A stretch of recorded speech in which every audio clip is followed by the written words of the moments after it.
مناسب ہے کہ جادو کا اثر صرف آپ کی ذات پر ہوا تھا، نبوت سے متعلقہ معاملات اس سے محفوظ رہے، اگر ان کی طرف سے یہ جواب دیا جائے۔ اٹھتے بیٹھ جائے یار۔ خوش عقیدگی کی حد تک تو درست ہے، ہو جائے گا، لیکن اگر کوئی غیر مسلم ہم سے سوال کرے کہ تمہارے پیغمبر تو کچھ عرصہ تک جادو کے زیر اثر رہے، جس کی وجہ سے نہ کیے ہوئے کام کو کیا ہوا خیال کرتے تھے، تو پھر تم کس بنا پر دعویٰ کرتے ہو کہ تمہاری کتاب کامل و مکمل ہے؟ ہو سکتا ہے کہ مشہوریت کے زمانے میں جو وحی تمہارے پیغمبر پر اتری ہو وہ انہوں نے لوگوں کے سامنے بیان ہی نہ کی ہو، اور وہ سمجھتے رہے ہوں کہ میں بیان کر چکا ہوں۔ تو بتائیے اس کا کیا جواب ہوگا؟ ہمارے پاس کوئی حقائق کے ساتھ اور دلائل کے ساتھ اس کا جواب ہے؟ بعض یہ کہہ دینے سے کہ توبہ توبہ توبہ یہ کیسے ہو سکتا ہے، یہ ہرگز نہیں ہو سکتا تھا، تو مسئلہ حل تو نہیں ہوگا۔ یہ ہمیں تو دلائل چاہیے نا۔ جب تک یہ ثابت نہ کر دیا جائے کہ ایسا ہونا ممکن ہی نہیں، اور ان روایات کو درست مان کر یہ ثابت کرنا نہ صرف مشکل بلکہ قطعی محال ہو جائے گا۔ مختلف روایات میں تطبیق دینا اچھی بات ہے، لیکن اس شوق میں اگر آدمی اپنے دین کی بنیاد کو ہی مشکوک کر بیٹھے تو اس کو عقل مند ہرگز نہیں کہا جائے گا۔ اب محدثین نے اس الجھن سے نکلنے کی متعدد کوششیں کی اور کئی طرح کی توجیہیں طویلیں بیان کی ہیں، مگر کوئی بھی قابل اطمینان حل پیش نہ کر سکے۔ میرے سر کے تاج ہیں، میرے سردار ہیں تمام محدثین، میں سب کا نوکر اور سب کا خادم ہوں۔ اس لیے علامہ قاضی عیاض نے ان سے ہلکا گریز کرتے ہوئے یہ موقف اختیار کیا کہ آپ کے حافظے اور دماغ پر جادو کا کوئی اثر نہیں پڑا، بلکہ صرف جسم متاثر ہوا، جس طرح دوسری روایات میں آیا، آپ کی نظر میں التباس پیدا ہو گیا۔ اللہ اکبر کبیرہ۔ مختصر کرتے ہیں باس کو، باس بہت لمبی ہو جائے گی۔ قاضی صاحب کی توجیہات کے مطابق مضارع اور ماضی دونوں اپنے اپنے معنی میں رہتے ہیں، البتہ یفعل کو یأتی النساء کے ساتھ خاص کرنا پڑتا ہے، یعنی آپ خیال کرتے تھے کہ یہ کام کر سکتے ہیں مگر نہیں کر سکتے تھے۔ میں کام سے مراد استغفر اللہ کے پاس جانا، اور دونوں عبارتوں کا مفہوم آپ کی خواہش کے باوجود بیویوں کے پاس جانے کی استطاعت نہیں رکھتے تھے۔ اس کی مزید وضاحت کے لیے قاضی صاحب اور ان کے شارحین جو تفصیلات بیان کرتے ہیں وہ تو بڑی عجیب سی بات کرتے ہیں۔ اور دوسری روایت میں امی عائشہ پاک کا یہ کہنا کہ آپ خیال کرتے تھے یہ کام کیا، حالانکہ نہیں کیا ہوتا تھا، اس قسم سے ہوگا جو آپ کی بصارت میں خلل سے تعلق رکھتی ہیں، یعنی آپ گمان کرتے تھے کہ اپنی کسی بیوی کو دیکھا ہے یا کسی اور کو کوئی کام کرتے دیکھا ہے، حالانکہ ہوتا اس طرح نہیں تھا جیسے آپ خیال کرتے تھے، اور یہ اس لیے ہوتا تھا کہ آپ کی بصارت متاثر ہو گئی تھی اور نظر مبارک کمزور پڑ گئی تھی، نہ اس وجہ سے کہ آپ کی قوت عقلیہ کسی عارضے میں مبتلا ہو چکی تھی۔ یہ تو یہاں سے بھی بہت سارے سوالات اٹھ سکتے ہیں، غیر عورت کی طرف آپ کا متوجہ ہونا اور فلاں فلاں، اگر وقت ملا تو یہ میں ساری وضاحت پھر کبھی عرض کروں گا۔ اچھا، تو قاضی کا مطلب فعل الشیء وما فعل، اسے مراد رأی الشیء وما رآہ، آپ خیال کرتے تھے میں نے اس چیز کو دیکھا حالانکہ نہیں دیکھا ہوتا تھا، یعنی جادو کی وجہ سے آپ کی نظر اتنی کمزور ہو گئی تھی کہ اپنے پرائے میں تمیز نہیں کر سکتے تھے۔ استغفر اللہ لا حول ولا قوة۔ اور کسی خاتون کو دیکھ کر خیال کرتے تھے کہ اپنی فلاں زوجہ کو دیکھا ہے، حالانکہ اس زوجہ کو نہیں دیکھا ہوتا تھا بلکہ کسی اور زوجہ یا اجنبی عورت کو دیکھا ہوتا تھا۔ اس توجیہ کو قاضی صاحب نے اگرچہ بہت عمدہ قرار دیا، مگر ایک عام عربی دان بھی سمجھ سکتا ہے یہ کس قدر بعید اور دراز کار تعبیر ہے۔ علاوہ ازیں رسول اللہ کی نظر اتنا کمزور قرار دینا کہ ازواج مطہرات اور اجنبی عورتوں میں یہ امتیاز نہ کر سکیں کسی طور پر بھی شان رسالت نہیں تھا۔ جس منقطع روایت سے آپ کی نظر کو کمزور ثابت کیا جا رہا ہے اس کا مفہوم تو یہ ہے کہ نظر بالکل ہی چلی گئی تھی، استغفر اللہ لا حول ولا قوة اللہ یعوذ باللہ، مگر ایک دوسری روایت کو ساتھ ملا کر بصارت کو مکمل طور پر ضائع ہونے سے بچا لیا گیا ہے، تاہم ختم ہونے کے قریب بہرحال پہنچ چکی تھی۔ علامہ خفاجی انکر بصرہ کی وضاحت کرتے ہوئے لکھتے ہیں یعنی تغیرت قوتہ سے، یہاں آپ نسیم الریاض جلد 4 اور صفحہ 253، یہاں انہوں نے یہ بات کی ہے کہ یہ اس طرح نہیں۔ قاضی صاحب کے عشق رسول پر ان کی کتاب کتاب الشفا شاہد ہے۔ ہم ان کی عظمت کے تہ دل سے قائل ہیں، مگر روایات سار کے لیے محمل کی تلاش میں وہ اتنے دور نکل گئے کہ ہم ان کا ساتھ بالکل جو ہے ہماری عقل سے ہی یہ بات ماورا ہے۔ بہرحال یہ ناقابل حل مسائل ہیں۔ سحر کے اثر سے رسول اللہ کا حافظہ متاثر ہونا، عام کردگی پر اتنا اثر پڑنا، یہ جتنا اس بحث کے اندر ہم جائیں گے تے در تے جو ہے ہم الجھنوں کا شکار ہوتے جائیں گے اور الجھنوں کے اندر گھرتے جائیں گے۔ یہ اختلاف جادو کو کنویں سے نکالنے یا نہ نکالنے کے بارے میں ہے۔ گرچہ 6 روایات میں نمبر 2 میں تو یہ حصہ مذکور نہیں، بقیہ 5 میں سے 4 روایات کے مطابق جادو نہیں نکالا گیا، اور نمبر 1 اور نمبر 5 میں تو خود رسول اللہ صلی اللہ علیہ وسلم نے صاف لفظوں میں جادو نکالنے سے انکار فرمایا، اور نمبر 3 اور 6 میں حضرت عائشہ کے سوال میں نفی فرمائی۔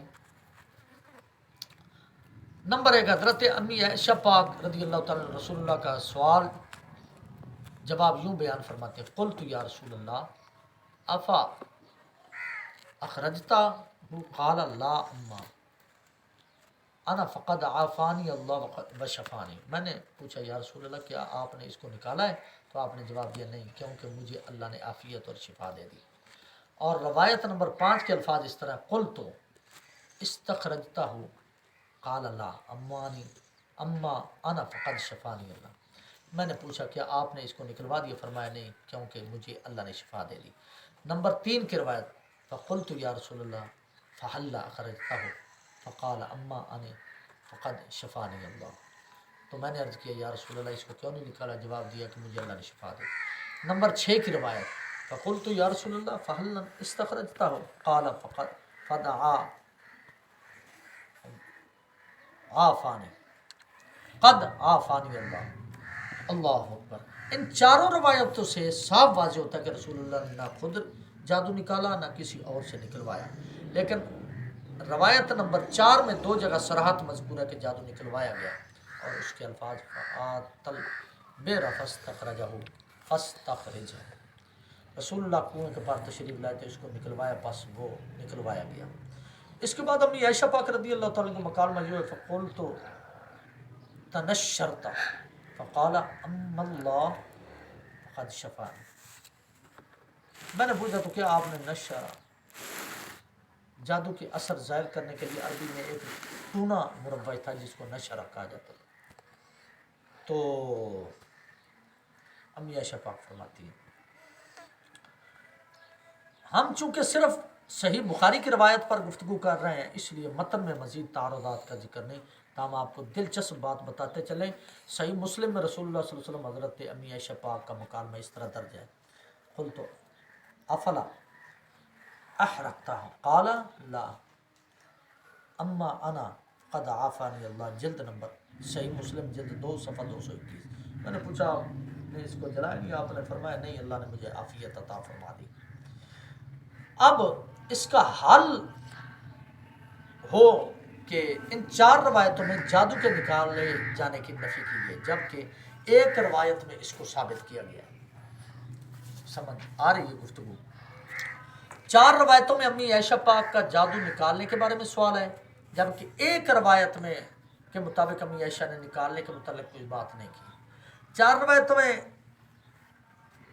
نشرہ یا نشروں کا ذکر ہی نہیں ہے، جبکہ ایک روایت کے مطابق امی عائشہ پاک کا سوال ہی اس کے بارے میں تھا۔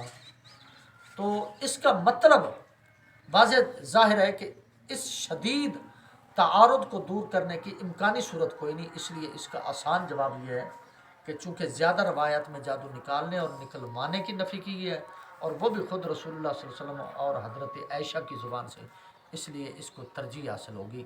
اور جس روایت کا جادو نکالنے اور نشرہ کا ذکر ہے، اس کو راوی کی غلطی پر محمول کیا جائے گا۔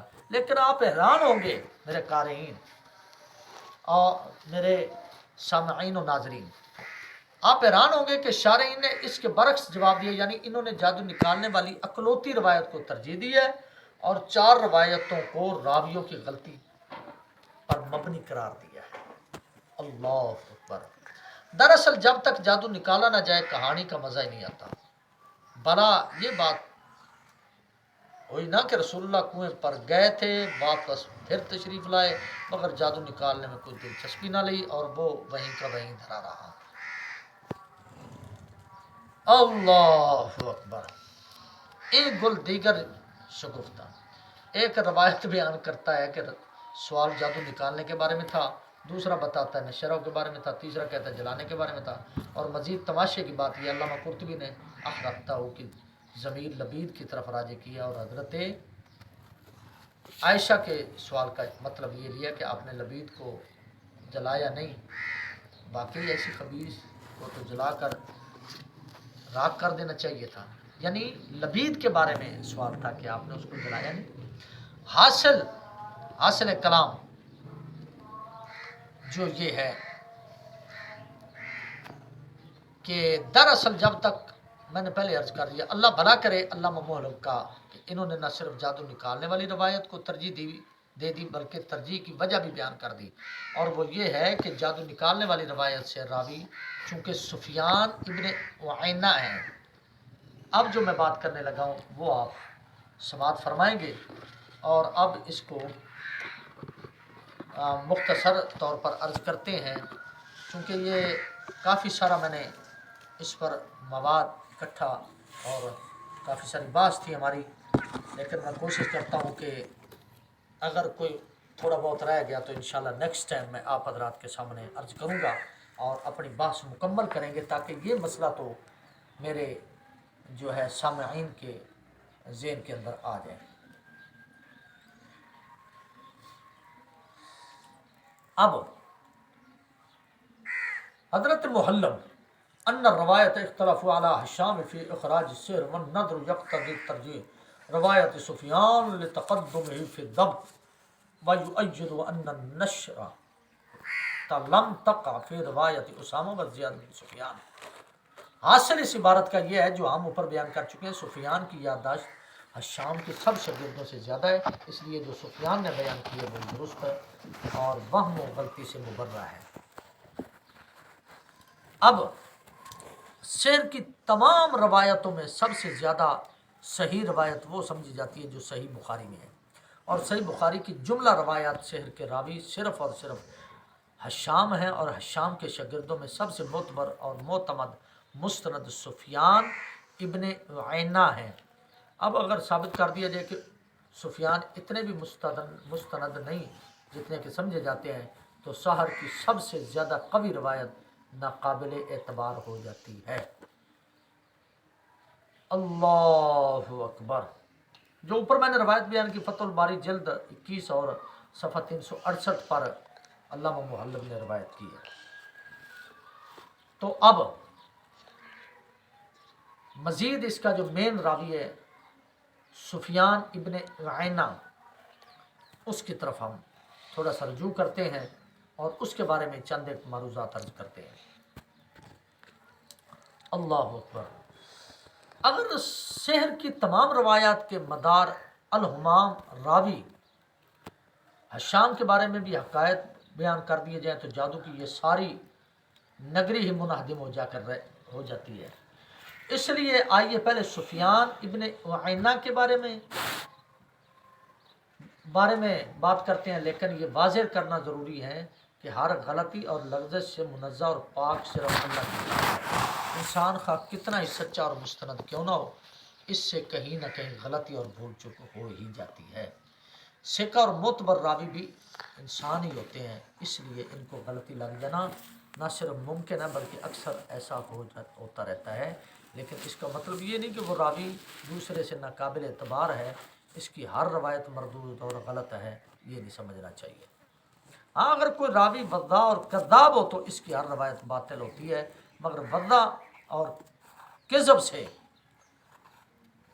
کم درجے کی غلطیاں ناقابل معافی ہوتی ہیں، اور محدثین بعض غلطیوں کو تسلیم کرنے کے باوجود اس راوی کو ثقہ اور معتبر قرار دے دیتے ہیں، البتہ چند جہاں حالت ایسی ہو جائے کہ سکہ راوی کی روایت کو تسلیم کرنے سے شان رسالت پر حرف آتا ہو تو پھر ہم تحفظ شان رسالت کو مقدم سمجھتے ہیں اور اس روایت کو سر بسر من گھڑت قرار دیتے ہیں۔ اب سب سے پہلے میں ایک روایت پیش کرتا ہوں اور اس کے بعد اعلیٰ حضرت رحمۃ اللہ علیہ کی بات عرض کرتا ہوں، اور بات عرض کرنے کے بعد اس راوی پر بخاری مسلم کے اندر جو اس کی روایات ہیں اس پر بھی ہم نے بات کرنی ہے مختصر طور پر۔ اب ہم امام راضی کہتے ہیں اس روایت کے راویوں کو سچا ماننے کی صورت میں ایک نبی کو جھوٹا تسلیم کرنا پڑتا ہے، تو کیا اس سے یہ بات بہتر نہیں کہ ہم پیغمبر کو سچا قرار دیں اور اس روایت کے راویوں کو جھوٹا قرار دے دیں؟ امام راضی کی یہ بات مجھے بڑی پسند آئی ہے، اور یہ بات تمام پیغمبروں کو ہم سچائی قرار دیں گے۔ لم یکذب ابراہیم الا ثلاث کذبات، صحیح بخاری کتاب الانبیاء باب قول اللہ عز وجل واتخذ اللہ ابراہیم خلیلا، جلد 1 صفحہ 474، تفسیر ابن کثیر جلد 6 اور صفحہ 164 پر یہ بات۔ حضرت سفیان بن عیینہ بہت ہی جلیل القدر ہستی ہیں، سیکہ ہیں، ثبت ہیں، حجت ہیں، امام ہیں، حافظ ہیں۔ غرض ان مستند اور معتمد راوی کے لیے جتنے بھی الفاظ کتب اسماء الرجال میں مستعمل ہیں وہ سب ان کے لیے استعمال ہوئے ہیں۔ بڑی بڑی مقتدار رہنما ہستیاں ان کے شاگردوں میں شامل ہیں، اور ان کے فضائل و مناقب کے بارے میں اسماء الرجال والے کہتے ہیں کثیرۃ جدہ، یعنی بہت ہی زیادہ ہیں۔ علم حدیث کا ایک بحر ذخار تھے جن سے ایک دنیا سراب و فیض یاب ہوئی، تاہم روایت حدیث میں ان سے خطائیں بھی سرزد ہوتی رہتی ہیں۔ اس سلسلے میں علامہ ذہبی نے جو کچھ لکھا اس کا ترجمہ ہم اعلیٰ حضرت امام اہل سنت امام احمد رضا خان صاحب رحمۃ اللہ تعالی علیہ ان سے ایک روایت کرتے ہیں، اور ان سے ایک روایت پیش کرتے ہیں، اور پھر نہایت مختصر بات کرتے ہوئے جو ہے تھوڑی سی بات کریں گے، اور پھر دوسری قسط پر انشاءاللہ العزیز اسی موضوع پر ہم ملیں گے، آپ حضرات کے سامنے آپ کی دعائیں لیں گے۔ یہ میرے ہاتھ کے اندر فتاوی رضویہ شریف ہے، اس کا صفحہ 184، صفحہ 184 سے حضرت سفیان بن عیینہ کے بارے میں اعلیٰ حضرت کیا ارشاد فرماتے ہیں، اور پھر انشاءاللہ العزیز ہم اپنے موضوع کی طرف لوٹتے ہیں۔ تنبیہ صفحہ 184 اور 70 نمبر 3 سے یہ بات شروع ہو رہی ہے، 3 اور 5 چھٹی سطر کے اندر یہ بات یہ شروع ہو رہی ہے۔ بات ویسے تو بڑی لمبی گفتگو والا حضرت نے فرمائی، لیکن میں یہاں ایک اقتباس چھوٹا سا پیش کرنا چاہتا ہوں۔ فرماتے ہیں یہ ہے تمام محدثین کے امام الائمہ سفیان بن عیینہ، جنہوں نے زہری سے روایات میں 20 سے زیادہ حدیثوں میں خطا کی۔ امام احمد رضی اللہ تعالی عنہ فرماتے ہیں مجمع اور علی بن مدینی میں مذاکرہ ہوا کہ زہری سے روایت میں ثابت تر کون ہے؟ علی نے کہا سفیان بن عیینہ۔ میں نے کہا امام مالک کہ ان کی خطا سفیان کی خطاؤں سے کم ہے، قریب 20 حدیثوں کے ہیں جن میں سفیان نے خطا کی۔ پھر میں نے 18 گنا دی اور ان سے کہا آپ مالک کی خطائیں بتائیں، تو وہ 2-3 حدیثیں لائے۔ پھر جو میں نے خیال کیا تو سفیان نے 20 سے زیادہ حدیثوں میں خطا کی۔ ذکرہ فی المیزان، یعنی اسی طرح میزان کے اندر ذکر کیا گیا ہے۔ بئی ہما امام سفیان کے سیکہ ثبت حجت ہونے پر علماء امت کا اجماع تو بہرحال ہے، اس کے اندر کوئی شک نہیں۔ میزان الاعتدال حرف الیا اور 9900 جو ہے 24 مطبوعہ دارالمعرفہ بیروت، جلد جو ہے 4 اور صفحہ 484۔ اعلیٰ حضرت رحمۃ اللہ علیہ کی یہ بات سفیان ابن عیینہ رضی اللہ تعالی عنہ کے بارے میں۔ چلیے مختصر طور پر عرض کرتے ہیں۔ اسی طرح میزان الاعتدال صفحہ 397 جلد 1 کے اندر، اور تاریخ الخطیب جلد نمبر 9 اور صفحہ 178۔ چلیے مجموعی تناسب 7% ہی کر لیتے ہیں، بلکہ 18 غلطیوں کے حساب سے 6% مان لیتے ہیں، اور مختلف اساتذہ سے انہوں نے جو روایتیں لی ہیں ان کی کل تعداد 7000 کے لگ بھگ ہے۔ وکان حدیث نحو من 7000۔ تاریخ الخطیب جلد 9 اور صفحہ 178۔ اگر ان میں سے 6% غلطیوں کا امکان ہی تسلیم کر لیا جائے تو ان کی مجموعی خطا کی تعداد 400 سے زیادہ بنتی ہے۔ پھر ایسی کثیر الخطا ہستی کی روایت عقائد میں کس طرح قبول کی جا سکتی ہے، اور اس بنا پر رسول اللہ صلی اللہ علیہ وسلم کے بارے میں یہ عقیدہ کیسے رکھا جا سکتا ہے کہ جادو کے اثر سے آپ کی معجزانہ قوت خاصہ معطل ہو کر رہ گئی اور آپ بیویوں کے پاس جانا چاہتے تھے مگر جا نہیں پاتے تھے۔ اللہ اکبر، بہت ساری یہاں بحث، لیکن طوالت کی وجہ سے چونکہ ہمارے دوست جو ہماری اس ویڈیو کو سن رہے ہیں، حضرت ابو ہریرہ بیان کرتے ہیں رسول اللہ صلی اللہ علیہ وسلم 4 چیزوں سے پناہ مانگا کرتے تھے: سخت مصیبت سے، یتعوذ من جہد البلاء و درک الشقاء و سوء القضاء و شماتت الاعداء۔ حضرت ابو ہریرہ فرماتے ہیں سخت مصیبت سے، بدبختی لاحق ہونے سے، بری تقدیر سے اور دشمنوں کی شماتت سے۔ اس حدیث کے راوی بھی یہی سفیان ابن عیینہ ہے، اور وہ اس حدیث کو بیان کرنے کے بعد نہایت معصومیت سے اعتراف کرتے ہیں: الحدیث ثلاث زدت انا واحد لا ادری ایہن ہی۔ سفیان نے کہا حدیث میں صرف 3 چیزوں کا ذکر ہے، میں نے بڑھا دی ہیں، میں نہیں جانتا وہ کون سی ہیں۔ اللہ اکبر۔ صحیح بخاری جلد 2 کتاب الدعوات باب التعوذ من جہد البلاء صفحہ 939۔ اگر ان کی احادیث جو انہوں نے روایت کی ہیں اگر ان کا ہی جائزہ لیا جائے تو میرے دوستو کافی سارا جو ہے مواد ہمارے سامنے آئے گا جو ہمیں ماننا پڑے گا کہ یہ ان سے اگرچہ بخاری شریف کے اندر ہے لیکن ان سے غلطی ہوئی ہے، سرزد ہوئی ہے، یہ ہمیں ماننا پڑے گا۔ ارشاد الساری شرح صحیح البخاری جلد 9 اور صفحہ 191۔ میں صرف حوالے کوٹ کرا رہا ہوں، باقی خود آپ مطالعہ فرما لیں گے یا کسی صحیح سنی عالم دین سے پوچھ لیں گے۔ صحیح بخاری جلد 2 صفحہ 939 حاشیہ نمبر 10۔ صحیح بخاری جلد 2 کتاب القدر باب من تعوذ باللہ من درک الشقاء صفحہ 979۔ اللہ تبارک و تعالیٰ بدگمانی سے بچائے، مگر مختلف روایات کا بغور مطالعہ کرنے کے بعد ایسا محسوس ہوتا ہے کہ سفیان کو اس اضافے کے سلسلہ میں 4 مراحل سے گزرنا پڑا۔ کون کون سے؟ وہ میں عرض کر کے بات کو ختم کرتے ہیں۔ پہلا مرحلہ ان کو اپنا اضافہ معلوم تھا اور شاگردوں کو بھی بتایا کرتے تھے، جیسا کہ اسماعیلی کی روایت سے جائے۔ دوسرا اضافہ، دوسرے مرحلے میں وہ یہ تو پورے تیقن سے کہا کرتے تھے کہ ایک میرا اضافہ ہے، مگر اس کا تعین نہیں کر پاتے تھے، جیسا کہ بخاری کی کتاب الدعوات والی روایت میں۔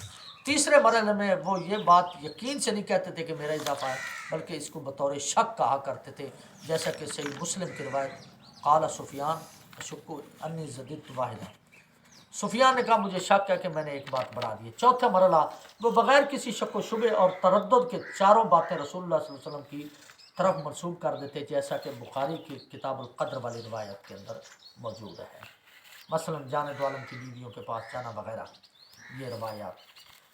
حشام کے والد کا نام۔ اب میں مختصر طور پر اس روایت کی طرف آتا ہوں، اور روایت بیان کرنے کے بعد مزید میں اس کی طرف اگر گیا تو جیسے دوستوں کا مشورہ ہوا تو انشاءاللہ مزید وضاحت عرض کروں گا۔ اب تھوڑی سی میں تفصیل عرض کر دوں روایات بخاری مسلم وغیرہ۔ اور اس راوی کے بارے میں۔ حشام کے والد کا نام عروہ ہے جو ام المومنین حضرت عائشہ کے بھانجے ہیں اور بہت نامور فقیہ اور محدث ہیں۔ 61 ہجری کے دوران مدینہ منورہ میں حشام کی ولادت ہوئی اور 146 ہجری کو بغداد میں وفات پائی۔ زندگی کا ابتدائی حصہ مدینہ منورہ میں گزرا۔ ان کی روایتیں حدیث کی تقریباً ہر کتاب کے اندر پائی جاتی ہیں اور محدثین کی اصطلاح میں ثقہ ہیں، ثبت ہیں، حجت ہیں، امام ہیں، یعنی نہایت اعلیٰ درجے کے راویوں میں شمار کیے جاتے ہیں۔ صرف انہیں روایتوں کو بیان کرتے تھے جو انہوں نے اپنے والد سے سنی تھی۔ وجہ سماعت کر لیں۔ منصور عباسی کے عہد میں اس سے پہلے وہ اپنے والد کے حوالے سے صرف انہی روایتوں کو بیان کرتے تھے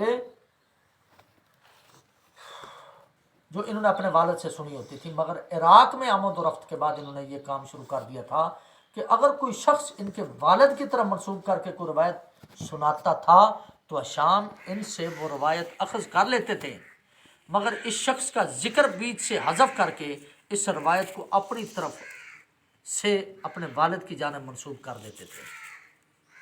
ان حشام کان یتساہل لأہل العراق انہ کان لا یحدث عن ابیہ الا بما سمعہ منہ۔ تاریخ الخطیب جلد 14 اور صفحہ 40، سیر اعلام النبلاء جلد 6 اور صفحہ 35۔ بات اتنی سمجھ آ گئی ہے نا؟ اور ابھی عن عائشہ، میرے والد نے عائشہ صدیقہ سے روایت کی، کہہ کر اس روایت کو بیان کرنے لگتے تھے۔ اس طرح وہ راوی جس سے در حقیقت حشام نے وہ روایت سنی تھی سرے سے غائب ہو جاتا اور سامعین اس روایت کو نہایت مستند سمجھ کر نقل اور یاد کرنے لگتے تھے، حالانکہ معذوف راوی کا کچھ پتہ ہی نہیں ہوتا تھا کہ وہ کون ہے، کیسا تھا، ثقہ اور قابل اعتبار تھا یا محدث کے روم میں کوئی فنکار تھا جو خود حدیث کر کر حشام کے والد عروہ کی طرف منسوب کر دیتا تھا۔ حشام کی اس بے احتیاطی کی وجہ سے نہ جانے کتنی بے اعتبار روایتیں معتبر ٹھہری ہوں گی اور مستند ترین کتابوں میں گھس آئی ہوں گی۔ مزید اس پر میں بحث کرنے سے گریز کرتے ہوئے جو ہے مختصر طور پر عرض کرتا ہوں، جانے دو عالم صلی اللہ علیہ وسلم پر جادو کیے جانے والی روایت بھی انہی میں سے ایک ہے جو عراق میں کسی وضاح قذاب جعل ساز نے تیار کی اور حشام کو یہ کہہ کر سنا دی کہ یہ میں نے آپ کے والد سے سنی ہے۔ حشام نے اپنی عادت کے مطابق اس کو اپنے والد کی جانب سے منسوب کر کے بیان کرنا شروع کر دیا، اور بیان جب کرنا شروع کیا اور یوں یہ روایت بخاری و مسلم جیسی بلند پایا کتابوں کے اندر بار بار مرتبہ پا کر نہایت مستند ہوگی۔ اور عراق کے اندر بھی یہ بات آپ کو میں نے پہلے عرض کر دی ہے۔ اللہ اکبر۔ جو راوی اس قسم کی حرکت کرتا ہو، یعنی کسی کی روایت کسی اور کے حوالے سے بیان کرتا ہو، محدثین کی اصطلاح میں اسے مدلس کہلاتا ہے اور اس کی اس حرکت کو تدلیس کہا جاتا ہے۔ اور تدلیس کے بارے میں حاشیہ نزہۃ النظر میں لکھا ہے، فاعل مضمون جدا عند اکثر العلماء، جلد صفحہ نمبر 520۔ تدلیس کرنے والے اکثر علماء کے نزدیک نہایت ہی قابل مذمت ہوا کرتے ہیں۔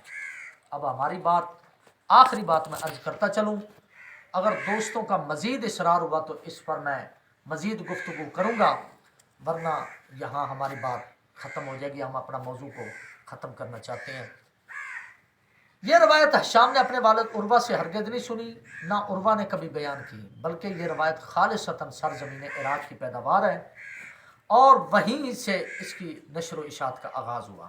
اور اس کا ثبوت یہ ہے کہ عروہ کے 20 شاگرد ہیں، مگر حشام کے بغیر کسی نے بھی یہ روایت بیان نہیں کی۔ باقی شاگردوں کو تو چھوڑیے، وہ باہر کے لوگ تھے جو خود خاندان عروہ میں عروہ کے کم از کم 6 شاگرد ایسے ہیں جو اعلیٰ پائے کے محدثین میں شمار ہوتے ہیں اور ان کی روایت صحاح ستہ میں پائی جاتی ہیں، مگر ان میں سے کسی ایک نے بھی عروہ کے حوالے سے یہ روایت قطعاً بیان نہیں کی۔ اب میں آپ حضرات کے سامنے جو ہے ایک نقشہ چھوٹا سا بیان کرتا ہوں، وہ آپ سماعت فرمائیں گے۔ اسماء الرجال کی کتابوں کے اندر یہ بات جو ہے، اب سب سے پہلا نقشہ نہایت اختصار کے ساتھ میں یہ بیان کرنا چاہتا ہوں۔ راوی کا نام سب سے پہلے نمبر پر راوی کا نام ہشام، اور عروہ سے کیا رشتہ ہے ان کا بیٹا، صحاح ستہ میں کس کس کتاب کا راوی ہے، روایات سحر کا راوی ہے ہی نہیں یہ، بخاری، مسلم، ابو داؤد، ترمذی، نسائی، ابن ماجہ، لیکن اس کے اندر یہ روایت سحر کا راوی نہیں ہے۔ آگے راوی عبداللہ جو ہے، یہ ان کے جو ہے بخاری، مسلم، ابو داؤد، نسائی، ابن ماجہ، اس کے اندر روایت سحر کا یہ راوی نہیں ہے۔ اور آگے حضرت عثمان بیٹا اور عبداللہ پاک بھی، یہ بخاری، مسلم، ابو داؤد، نسائی، ابن ماجہ کے اندر یہ راوی ہے، لیکن اس کے اندر روایت سحر کا ذکر ہی نہیں ہے، اور نہ یہ روایت انہوں نے بیان کی، نہ حضرت شام نے بیان کی، بخاری، مسلم، ابو داؤد وغیرہ، نہ حضرت عبداللہ نے بیان کی ان کتابوں کے اندر، نہ حضرت عثمان نے بیان کی ان کتابوں کے اندر۔ آگے ان کے شہزادے محمد، مراسیل ابی داود اور ترمذی کے یہ راوی ہے، ان کتابوں کے اندر ان کی روایت موجود ہے، لیکن یہ روایت سحر کا راوی ہے یا نہیں، بالکل ہی نہیں ہے۔ حضرت یحییٰ بخاری، مسلم، ابو داؤد کے راوی ہیں، لیکن ان کتابوں کے اندر روایت سحر ان سے مروی نہیں ہے۔ حضرت محمد ان کا بھتیجا، بخاری، مسلم، ابو داؤد، ترمذی، نسائی اور ابن ماجہ کے یہ راوی ہیں، لیکن روایت سحر کا راوی ہے ہی نہیں۔ آگے ان کا پوتا حضرت عمر، بخاری، مسلم اور نسائی کے راوی ہیں، لیکن روایات سحر کی ایک روایت بھی ان حدیثوں کے اندر ان سے مروی نہیں ہے۔ کیسا؟ اللہ اکبر! کیا خوش نصیب خاندان تھا جو حضرت عروہ کا، جس کے 7 افراد نے اپنی زندگیاں دین کی خدمت کے لیے وقف کر رکھی تھی۔ ان میں سے 5 تو ان کے اپنے صاحبزادے، 6 محمد عروہ کے بھائی جعفر ابن زبیر کے بیٹے ہیں، اور 7ویں عمر عروہ کے بیٹے عبداللہ ابن عروہ کے فرزند ہیں۔ یہ سب علم حدیث میں عروہ کے شاگرد ہیں اور اتنے اعلیٰ درجے کے محدث ہیں، ان کی روایات صحاح ستہ میں پائی جاتی ہیں، مگر ان میں سے ہشام کے سوا کوئی بھی روایت سحر کا راوی نہیں ہے۔ خاندان والوں کے علاوہ عروہ کے باقی شاگردوں میں سے بھی کسی نے یہ روایت نقل نہیں کی۔ اب آپ ہی بتائیے میرے دوستو کہ یہ کیسی پر اسرار روایت ہے جو منسوب تو عروہ کی طرف ہے، مگر عروہ کے تمام شاگردوں میں سے سوائے ہشام کے کسی کو کانوں کان اس کی خبر نہ ہو سکی، حتیٰ کہ ہشام کے 4 بھائی بھی ان سے ناواقف رہے، بلکہ تاریخ اسلام کی ساری کتابوں میں، بلکہ دنیا بھر کے چھپنے والے تمام مذہبی لٹریچر میں کوئی ایسی صحیح یا ضعیف حدیث سیر میں موجود نہیں جس کو عروہ سے ہشام کے علاوہ کسی اور نے روایت کیا ہو۔ اس طرح کا دعویٰ کرنا کوئی آسان کام نہیں ہے، مگر اس موضوع پر جس قدر میں نے تحقیق کیا، میرے دوستوں نے میرے ساتھ تعاون کیا اور ہم نے یہ کوشش کی، بالخصوص استاد محترم حضرت العلامہ مولانا عبدالستار صاحب سعیدی، حافظ عبدالستار صاحب، اور استاد محترم مناظر اعظم مولانا عبدالتواب صاحب صدیقی، اور میرے استاد الکل فی الکل شیخ القرآن والحدیث علامہ مفتی محمد ارشاد احمد صاحب رضوی نقشبندی رحمۃ اللہ علیہ، ان کی جو دعائیں میرے ساتھ رہیں اور ان کی کرم نوازیاں میرے ساتھ رہیں، تو یہ آپ حضرات کے سامنے میں نے چند ایک باتیں جو ہے مگر اس موضوع پر جس قدر میں نے تحقیق، اس کے پیش نظر مجھے 100% یقین ہے کہ میرے اس دعویٰ کو چیلنج نہیں کیا جا سکے گا۔ تاہم اگر کوئی فاضل ایسی حدیث سحر تلاش کر لیں جو عروہ سے حشام کے بغیر کسی نے روایت کی ہو تو مجھے ضرور مطلع فرمائیں گے۔ میں نے کل بھی عرض کیا تھا اور آج بھی عرض کر رہا ہوں کہ نیچے کمنٹ لکھ دیں گے یا میرے چینل کے اندر میری ویڈیوز کے اوپر میرا نمبر لکھا ہوا ہے تو اس کے اوپر مجھ سے رابطہ کریں گے۔ اب صرف اشارتاً ایک بات عرض کر دیتا ہوں اور پھر جو ہے اس روایت کے عراقی الاصل ہونے کی مزید تائید اس حقیقت سے بھی ہوتی ہے۔ اللہ اکبر۔ یہ اس بات کا پچھلی بات جو میں عرض کر رہا تھا وہ یہ تھی، کیا عروہ نے صرف حشام سے سرگوشی کی تھی یا تنہائی میں بیٹھ کر یہ خفیہ حدیث املا کرائی تھی؟ اور اگر یہ کوئی ایسا ہی سربستہ راز تھا تو پھر حشام نے آگے سب کو کیوں بتا دیا؟ اس بات کا قطعی اور یقینی ثبوت ہے کہ عروہ نے ہرگز یہ روایت بیان نہیں کی، بلکہ یہ حشام کے اسی شوق انبساط کے پھر روایت کا شاخصانہ ہے جو انہیں عراق جانے کے بعد لاحق ہو گیا تھا، اور امام مالک و دیگر اہل مدینہ نے اس پر سخت ناپسندیدگی کا اظہار کیا تھا۔ اس روایت کے عراقی الاصل ہونے کی مزید تائید اس حقیقت سے بھی ہوتی ہے کہ صحیحین میں حشام کے جتنے شاگرد بھی اس قصے کو بیان کرتے ہیں وہ یا تو خالصتاً عراقی ہیں یا ایسے مصری اور مدنی ہیں جن کا عراق میں آنا جانا لگا رہتا تھا۔ بخاری و مسلم میں حشام کے واقعہ سحر نقل کرنے والوں کے اسماء وہ سماعت کریں۔ حماد ابن اسامہ نمبر 1، المعروف ابو اسامہ نمبر 2، عیسیٰ ابن یونس نمبر 3، سفیان ابن عیینہ اور نمبر 4، عبداللہ بن نمیر اور نمبر 5، لیث ابن سعد اور نمبر 6، انس بن عیاد اور نمبر 7، یحییٰ بن سعید رحمہم اللہ تعالی۔ ان میں سے پہلے 4 تو ہیں ہی کوفی یعنی خالص عراقی۔ لیث ابن سعد مصری ہیں مگر کافی عرصہ بغداد میں مقیم رہے۔ انس اور یحییٰ مدنی مگر ان کی بھی عراق میں ہی آمد و رفت جاری رہتی تھی، اور حشام بھی اسی زمانے میں زیادہ وقت بغداد میں ہی گزارا کرتے تھے۔ اتنے عظیم اور جلیل القدر ائمہ حدیث کے ساتھ ساتھ اس دور میں بڑے بڑے کذاب اور حدیثیں گھڑنے کے ماہر بھی شام اور عراق میں ڈیرے ڈالے ہوئے تھے، بیٹھے رہتے تھے۔ اس لیے غالب امکان یہ ہے کہ سحر کی یہ داستان بھی حدیث گھڑنے والے کسی عراقی فنکار نے تیار کی اور عروہ کے حوالے سے حشام کے کان میں ڈال دی۔ بدقسمتی سے حشام کو عراق میں اپنی روایات بڑھانے کا شوق لاحق ہو گیا تھا، اس لیے انہوں نے اس روایت کو بھی حسب عادت اپنی طرف سے عروہ کی طرف منسوب کر کے بیان کرنا شروع کر دیا۔ عراق